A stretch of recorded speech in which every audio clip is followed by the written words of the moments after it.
Let's get to our big story. I know all of the summer haters are rejoicing right now because it's finally fall.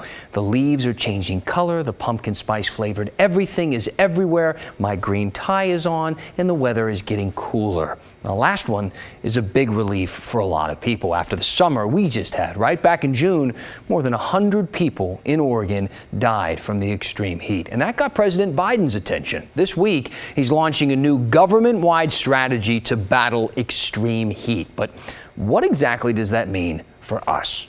Here's Keely Chalmers.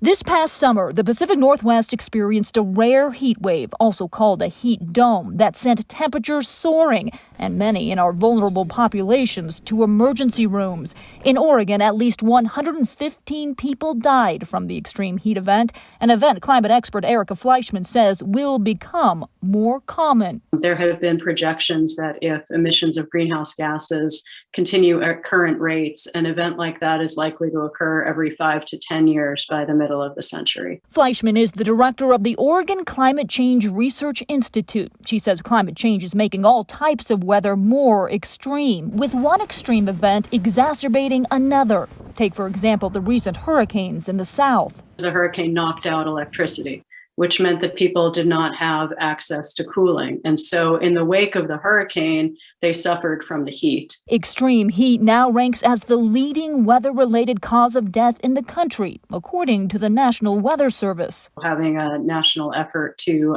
improve protections for workers, to me, makes a lot of sense given the way climate change is heading. This week, President Biden launched a strategy to protect workers from the impact of rising temperatures linked to climate change. Oregon and Washington are among a handful of states with heat standards for those working outdoors.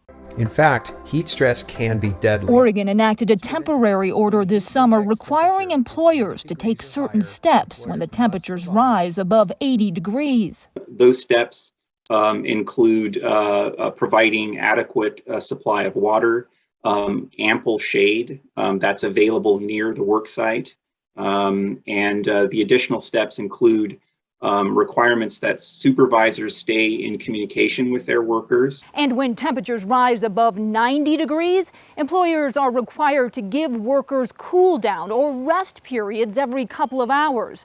Right now, this is a temporary rule, but Oregon OSHA hopes to make it a permanent one by the end of the year. Fleischman says other ideas being tossed around include changing hours worked so that people aren't working in the heat of the day, and ensuring that people are aware of the signs of heat exhaustion or heat stroke and know they won't be punished for addressing them.